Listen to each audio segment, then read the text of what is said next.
stopped to think, really think about how even with all this amazing technology advancing so fast, something vital might be slipping away?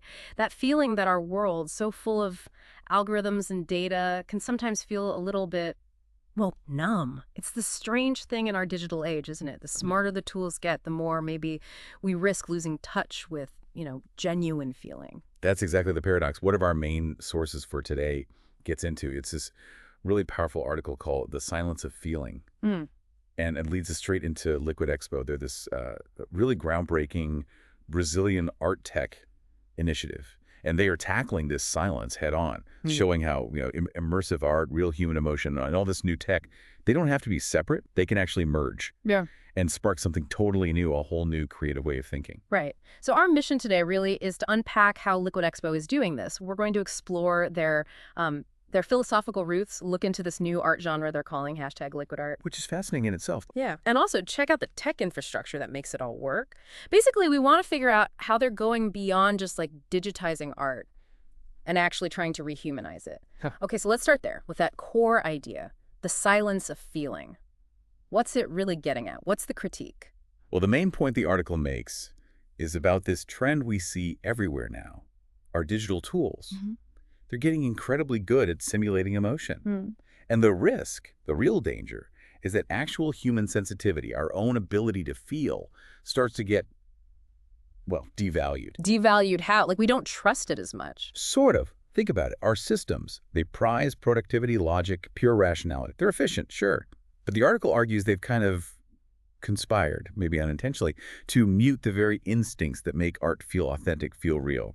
We started mistaking data for genuine truth, maybe. Efficiency for actual wisdom. When that deep intelligence, the stuff that really moves us, often lives in the unspoken things, the goosebumps you get from music. Or that sudden chill from a memory triggered by a color. Exactly. Those things. So if I'm tracking this right, it's not just an art thing. It's kind of like a warning about the cost of always choosing efficiency over empathy online.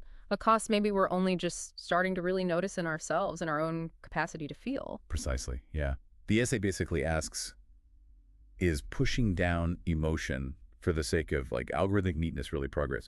Or is it closer to a kind of cultural numbing, sort of anesthesia? And this idea hits particularly hard in Brazil, a culture so rich in emotional expression. So Liquid Expo is not just another tech platform. It's positioned almost as a protest, a statement made with pixels and poetry, actively pushing back, putting emotion right back at the center of how we engage with technology. That framing of reclaiming emotional labor, but as a type of intelligence, that's really interesting because usually when we hear emotional labor, we think about like customer service jobs or something.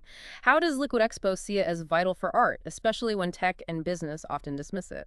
Right, they see it as completely essential, not inefficient at all. In this context, emotional labor is that deep, often invisible work artists do. Connecting, processing, translating raw human experience into something resonant. Something that connects with us. Exactly. It's like the artist's compass, guiding them to make something meaningful, not just technically clever. Liquid Expo aims to be both a safe space for that and a lab, where tech doesn't squash that emotional intelligence, but actually serves it, almost like reveres it. And the driving force behind this is Carolina Damasceno, Liquid Expo's founder. She seems really convinced that emotion isn't some bug in the system to be fixed, but this like powerful force we need to honor. Absolutely. That's her core belief. Yeah. And she does this brilliant reframing of technology. It's not the enemy of emotion. It's the amplifier. Yes, it's the amplifier. She asks these really profound human questions. Like, can a machine ever truly feel the love in a lullaby or the ache in saying goodbye? This perspective turns artists into what she calls spiritual technologists. Spiritual technologists. I like that. Yeah, their job is to anchor emotional truth in a world that's becoming more and more synthetic, using all the digital tools available not to dilute human connection, but to deepen it. And she puts it so clearly in their mission statement. With sensitivity, respect, and purpose, #Liquid Expo captures sacred encounters and translates them into image, sound, and feeling. Okay, so we've got the why, this powerful philosophy, but how does that actually look and feel in the art, the experience? Which brings us to #LiquidArt, this new genre they're championing. What's the deal with that? What makes it different? Well, #LiquidArt takes its name, its inspiration, from the sociologist Zygmunt Bauman, his idea of liquid modernity. Bauman described our current era, the 21st century, as being fundamentally unstable, fluid, malleable. Everything's constantly shifting. Like trying to hold water, yeah. Exactly. And liquid art tries to embody that. It refuses to be pinned down into neat, fixed forms. Nothing's really solid. Not the medium, not the meaning. Even that line between the artist and the audience gets blurry. You might see audiovisual pieces literally flowing across different screens, different platforms, even across time zones. It creates this kind of living, evolving archive of emotional moments. So it's less about standing back and analyzing a finished object on a wall. Right. And more about stepping into something that's, well, flowing, changing. Precisely. That's its core. Mm-hmm.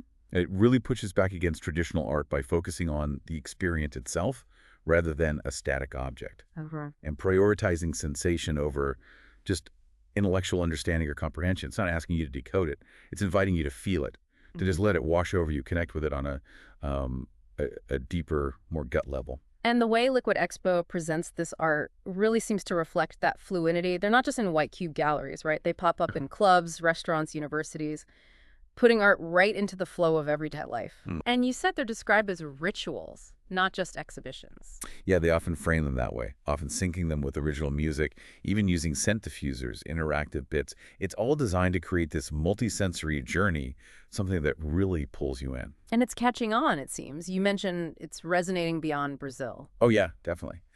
While it started in Brazil, it's finding connections with artists and creatives in places like New York, Berlin, Mexico City. It seems to tap into something universal. And the artists they feature are really diverse, like Paul David, a British AI artist, or 𝗧𝗓𝗔𝗧𝗔𝗡, an Indian digital surrealist. Their work often explores that fascinating blur between human creativity and machine intelligence, forming what Liquid Expo calls a living archive of emotional intelligence. A living archive of emotional intelligence. It really raises a big question for all of us, I think. In a world that's so much about quick swipes and fleeting engagement, how does something like liquid art manage to make us pause, make us reflect, actually genuinely feel something? It's a powerful question. Yeah. And it leads nicely into the how. I mean, having this amazing philosophy in art is one thing, but making it work, bridging that gap between emotion and tech, that takes serious infrastructure. So what's Liquid Expo's tech roadmap actually look like? How are they building this? Right. They've got a pretty clear phased approach. 4 stages they've outlined. Phase 1 is about building the foundation, their digital liquid galleries. That means a really responsive website and a mobile app.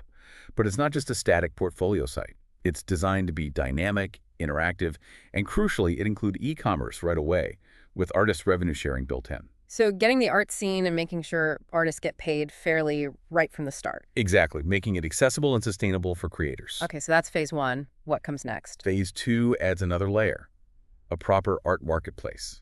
And this is key. It uses blockchain for authentication. NFTs are part of this too. So when you buy a piece, you're not just getting a file. You're getting a verifiable, unchangeable link back to the creator. Proof of authenticity, proof of ownership. Which is huge in the digital space. And tackles some of the problems in the traditional art world, right? The lack of transparency, provenance issues. Totally. It gives artists much more control and transparency over their digital work. It feels less like just a transaction, more like... As like you said, a shared journey. Empowering. It really is. Then, phase 3 dives deep into immersive reality, using augmented reality, virtual reality, mixed reality.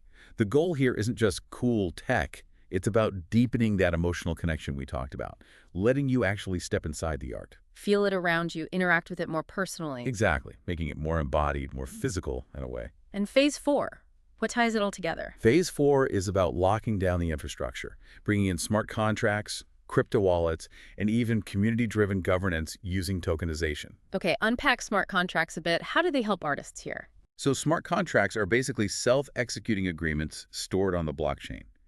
For artists, this means things like royalties can be paid out automatically and instantly whenever their art is resold, for example. No intermediaries needed, it just happens. Wow, that cuts out a lot of the traditional hassle and gatekeeping. Definitely. And the tokenization part means the community, the people who engage with Liquid Expo, can actually have a stake, a say in its future direction. So you see, it's more than just a list of technologies. What really sets Liquid Expo apart, they argue, is the Well, the emotional soul driving it all, making sure that even as our tools get more advanced, our hearts, our ability to connect and feel, stay central, stay awake. So putting it all together then, Liquid Expo really does seem like this incredibly holistic venture. It's got the deep philosophy, this vibrant new artistic movement, and the cutting-edge tech to support it all. And at its absolute core, it feels like a powerful attempt to inject genuine human emotion back into a digital world that, yeah, often feels like it's forgetting how. Absolutely. And maybe that's the final thought for you listening right now. In this digital age where it's so easy to feel a bit numb, a bit disconnected, Liquid Expo is making a bold choice to feel. And it's inviting you to feel along with it. So maybe consider, how does this whole approach challenge your own ideas about art, about technology, and perhaps more personally, how might you choose to reclaim a little more genuine emotion in your own digital life moving forward?